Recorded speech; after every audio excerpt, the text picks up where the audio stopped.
بسم اللہ الرحمن الرحیم۔ السلام علیکم ورحمۃ اللہ وبرکاتہ۔ حضور نبی کریم صلی اللہ علیہ وآلہ وسلم کی بعثت کے وقت احترام انسانیت نام کی کسی چیز کا دنیا میں وجود نہ تھا۔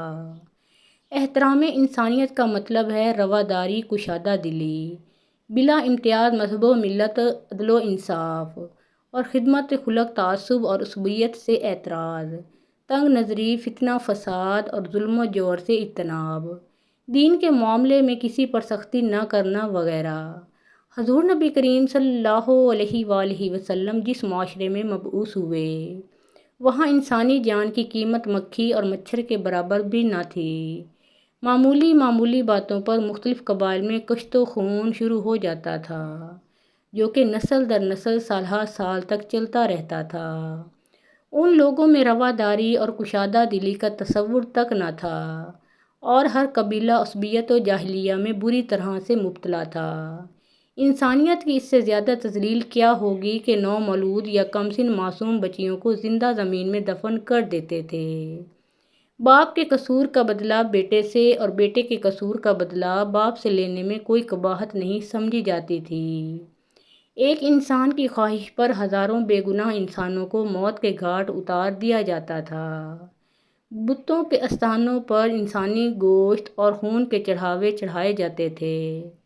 دشمن کی لاشوں کا مثلا کیا جاتا تھا، یعنی لاشوں کے اعضاء کاٹ لیے جاتے تھے۔ قرآن مجید میں کئی جگہ اس دور کے لوگوں میں احترام انسانیت کے فقدان کی طرف اشارہ کیا گیا ہے، اور ساتھ ہی ان پر واضح کیا گیا ہے کہ اللہ تعالیٰ رب العالمین ہے، کسی خاص طبقے کا رب نہیں بلکہ سارے جہانوں اور ہر عقیدے، مذہب اور مسالک کے انسانوں کا رب ہے، یہاں تک کہ جو اس کو نہیں مانتے، دوہریے یا ملحد، ان کو بھی روزی، صحت اور دنیا کی دوسری نعمتیں عطا کرتا ہے۔ اس حقیقت کو مولانا حالی رحمۃ اللہ علیہ نے یوں بیان کیا ہے: یہ پہلا سبق تھا کتاب ہدیٰ کا کہ ہے ساری مخلوق کنبہ خدا کا۔ یہ بات درست ہے کہ اللہ تعالیٰ نے اسلام کو دین حق اور اپنا پسندیدہ دین قرار دیا ہے، لیکن ساتھ میں اللہ تعالیٰ نے سورہ بقرہ میں لا اکراہ فی الدین بھی فرما دیا ہے، یعنی دین میں کوئی زور زبردستی نہیں۔ گویا ہر انسان کو اللہ تعالیٰ نے اختیار دیا ہے کہ وہ اپنی خوشی سے اسلام قبول کرے یا پھر اپنے مذہب یعنی کفر پر قائم رہے۔ اس پر اپنا مذہب تبدیل کرنے کے لیے زور زبردستی سے کام نہیں لیا جائے گا۔ سورہ کہف میں فرمایا گیا ہے: جو چاہے ایمان لائے اور جو چاہے کافر رہے، حق کو ماننے سے انکار کر دے۔ سورہ مائدہ میں ارشاد ہوتا ہے: جس نے کسی انسان کو خون کے بدلے یعنی قصاص کے سوا یا زمین میں فساد پھیلانے کے سوا کسی اور وجہ سے قتل کیا، اس نے گویا تمام نوع انسانی یعنی انسانوں کو قتل کر دیا، اور جس نے کسی انسان کی جان بچائی تو اس نے گویا تمام انسانوں کی جان بچائی، یعنی تمام انسانوں کو زندگی بخش دی۔ ذرا غور کیجئے کہ اس آیت کریمہ میں مسلمان کا لفظ استعمال نہیں کیا گیا، اس کی بجائے نفس یعنی انسان کا لفظ استعمال ہوا ہے۔ گویا کسی بھی انسان کو، خواہ اس کا تعلق کسی بھی مذہب سے ہو، ناحق قتل کرنا جائز نہیں، اور کسی بھی دین اور مذہب سے تعلق رکھنے والے کسی انسان کی جان بچانا پوری انسانیت کو بچانے کے مترادف ہے۔ اللہ تعالیٰ نے غیر مسلموں یعنی مشرکین کے جذبات کا لحاظ رکھنے کا بھی حکم فرمایا ہے۔ سورۃ الانعام میں ارشاد ہوتا ہے: یہ مشرک اللہ کے سوا جن جن کو پکارتے ہیں ان کو گالیاں نہ دو، کہیں ایسا نہ ہو کہ یہ شرک سے آگے بڑھ کر جہالت کی بنا پر اللہ کو گالیاں دینے لگیں۔ رسول اکرم صلی اللہ علیہ وآلہ وسلم کی حیات طیبہ قرآن مجید کی عملی تفسیر تھی۔ آپ صلی اللہ علیہ وآلہ وسلم نے احترام انسانیت اور کشادہ دلی کا جو نمونہ پیش کیا، اس کی مثال نہیں ملتی۔ احترام انسانیت کے سلسلے میں حضور اکرم صلی اللہ علیہ وآلہ وسلم کے طرز عمل کی چند جھلکیاں ملاحظہ فرمائیے۔ حضرت جابر بن عبداللہ رضی اللہ تعالیٰ عنہ بیان کرتے ہیں کہ ہمارے پاس سے ایک جنازہ گزرا۔ رسول اللہ صلی اللہ علیہ وآلہ وسلم اس کو دیکھ کر کھڑے ہو گئے اور ہم لوگ بھی آپ صلی اللہ علیہ وآلہ وسلم کے اتباع میں کھڑے ہو گئے۔ پھر ہم نے عرض کیا یا رسول اللہ صلی اللہ علیہ وآلہ وسلم، یہ تو ایک یہودی کی میت تھی۔ تو آپ صلی اللہ علیہ وآلہ وسلم نے فرمایا، کیا وہ ایک فرد انسانی نہ تھا؟ جب تم کسی جنازے کو دیکھو تو کھڑے ہو جایا کرو۔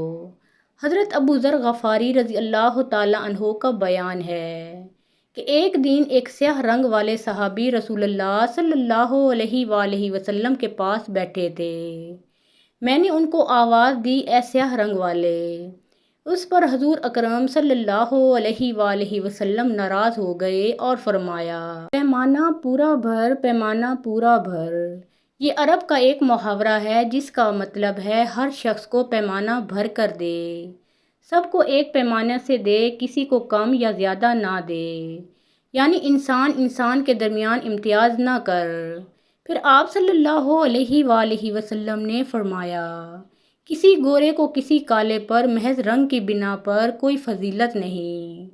حضرت ابو ذر غفاری رضی اللہ تعالیٰ عنہ کہتے ہیں کہ حضور اکرم صلی اللہ علیہ وآلہ وسلم کا یہ ارشاد سن کر میں اس قدر شرمندہ ہوا کہ زمین پر لیٹ گیا اور ان صاحب سے کہا کہ کھڑا ہو جا اور میرے چہرے کو روند ڈال، میرے منہ کو اپنے پیروں سے مسل دے۔ رسول اکرم صلی اللہ علیہ وآلہ وسلم مکہ سے ہجرت فرما کر مدینہ تشریف لائے تو سب سے پہلا اہم کام آپ صلی اللہ علیہ وآلہ وسلم نے یہ کیا کہ یہود سے معاہدہ صلح و آشتی کیا، جس سے یہود کو نہ صرف مکمل مذہبی آزادی دی گئی بلکہ شہری اور ثقافتی معاملات بھی ان کو مسلمانوں کے برابر حقوق دیے گئے۔ سن 9 ہجری میں نجران سے عیسائیوں کا ایک وفد حضور اکرم صلی اللہ علیہ وآلہ وسلم کی خدمت میں حاضر ہوا۔ آپ صلی اللہ علیہ وآلہ وسلم نے 60 آدمیوں پر مشتمل اس وفد کو مسجد نبوی میں ٹھہرایا اور اس کے ارکان کو اپنے طریق پر نماز پڑھنے کی اجازت دی۔ اگرچہ ان لوگوں نے اسلام قبول نہ کیا، لیکن حضور اکرم صلی اللہ علیہ وآلہ وسلم نے ان کی تکریم میں کوئی کمی نہ کی۔ سیرت النبی صلی اللہ علیہ وآلہ وسلم۔ رسول اکرم صلی اللہ علیہ وآلہ وسلم نے لوگوں کو بتایا کہ وہ شخص ہم میں سے نہیں جو عصبیت کی دعوت دے، اور وہ بھی ہم میں سے نہیں جو عصبیت پر جنگ کرے، اور وہ بھی ہم میں سے نہیں جس کی موت عصبیت پر واقع ہو۔ ایک شخص نے عرض کیا، یا رسول اللہ صلی اللہ علیہ وآلہ وسلم، عصبیت کیا چیز ہے؟ تو آپ صلی اللہ علیہ وآلہ وسلم نے فرمایا، عصبیت یہ ہے کہ تم ظلم پر اپنی قوم کی ناجائز مدد کرو۔ حضور اکرم صلی اللہ علیہ وآلہ وسلم نے دشمنوں کی لاشوں کے مثلا، یعنی ہونٹ، کان، ناک وغیرہ کاٹنے کی سختی سے ممانعت فرما دی۔ نیز لڑکیوں کو زندہ زمین میں دفن کرنے کو گھناؤنا گناہ قرار دیا۔ آپ صلی اللہ علیہ وآلہ وسلم کوئی مہم روانہ فرماتے تو سردار فوج کو تاکیدی حکم دیتے کہ کسی بوڑھے کو، بچے کو، عورت کو قتل نہ کرنا، اور یہ بھی ہدایت دیتے کہ اپنی عبادت گاہ میں مقیم کسی مذہبی پیشوا یا خادم سے بھی کوئی تعارض نہ کرنا، کسی کھیت، باغ وغیرہ کو نہ اجاڑنا اور نہ ہی لوٹ مار کرنا۔ محترم ناظرین، پیارے آقا محمد مصطفیٰ صلی اللہ علیہ وآلہ وسلم کا پیارا نام ایک بار کامنٹ سیکشن میں ضرور لکھیے۔ ویڈیو پسند آئی ہو تو لائک اور شیئر کیجیے۔